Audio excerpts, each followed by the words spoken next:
na terra, a sua mãe, quando você era pequenininho, o seu pai segurou no seu braço, nas suas mãos, e te ajudou a dar os primeiros passos. Mas vai chegar a hora que você vai dar o último passo. Vai chegar a hora que você vai para a cama e não vai levantar mais da cama. Aí você vai atravessar para o outro lado. Aí você vai atravessar o rio. E aquele rio é um rio profundo. E se você não tiver alguém para segurar na sua mão para atravessar aquele rio, eu quero que naquela hora que Jesus segure na minha mão para que eu possa atravessar aquele rio. Mas se eu rejeitar, se eu não aceitar, se eu não segurar em suas mãos, Jesus bate na porta do seu coração. Jesus pede morada no seu coração. Ele está à porta e bate. Ele não arromba a porta. Ele bate com aquela mão que foi furada com cravos. Ele bate com amor. É você que tem que destrancar a porta para ele entrar. Se você não destrancar, ele não entra. Chegou uma pessoa na sua casa, a porta está fechada. A pessoa bate na porta. Você não abre a porta, como que ele vai entrar? E Jesus está batendo na porta do seu coração. Você tem que abrir para ele entrar. Abre a porta do teu coração. Amigo, abre a porta do teu coração. Aleluia! Se o Espírito Santo falar ao seu coração, não endureça o seu coração. Porque chegará a hora que você o rejeitará pela última vez. Se o Espírito Santo tem batido na porta do seu coração muitas vezes, chegará a hora que ele baterá pela última vez. E a sua escolha determinará o seu destino. É a sua escolha. Diante de você está a vida e está a morte. É você que escolhe. Aleluia. Qual caminho você quer andar? É o estreito ou é o largo? É a vida ou é a morte? É o céu ou é outro lugar? É você que escolhe. Jesus diz: tem dois caminhos. Um é largo, que conduz para a perdição. O outro é estreito, que conduz para a salvação. Agora, você que escolhe. Você não pode ser alguém ficar querendo te pressionar, alguém querendo fazer você entrar à força. Não, tem que ser de coração, aceitar de coração. Aleluia. Então o profeta diz: chega a hora da morte, cada um deles se acovarda.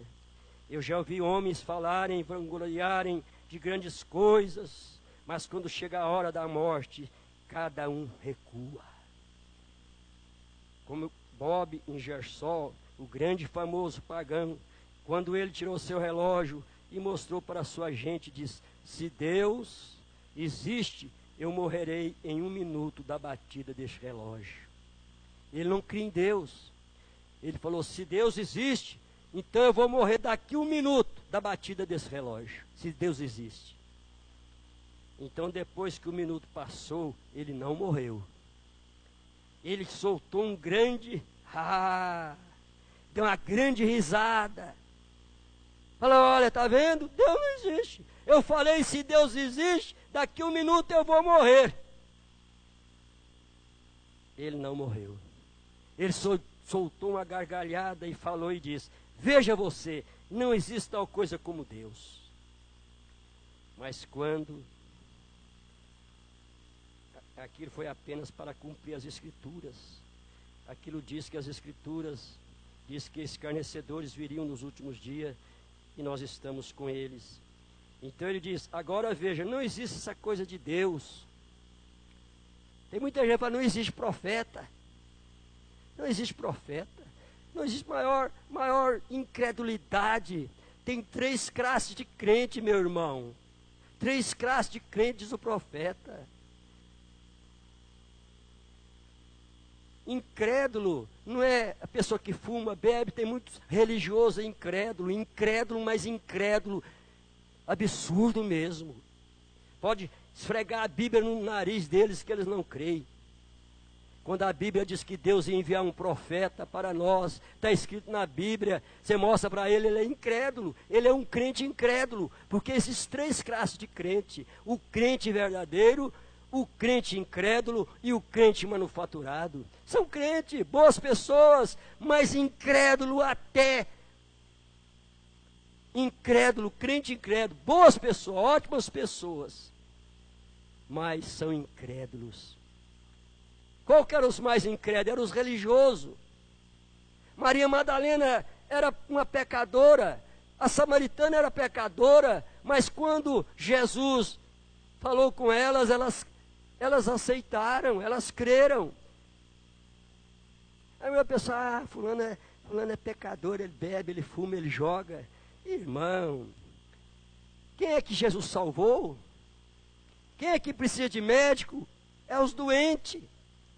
Aquelas pessoas dizem, não, nós já tem igreja, nós já tem religião, já tem igreja, tem tudo, e rejeitaram a Jesus.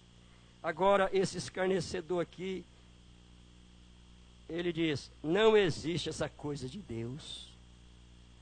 Mas no quarto do hospital, quando ele estava morrendo, chegou a hora, ele não cria em Deus.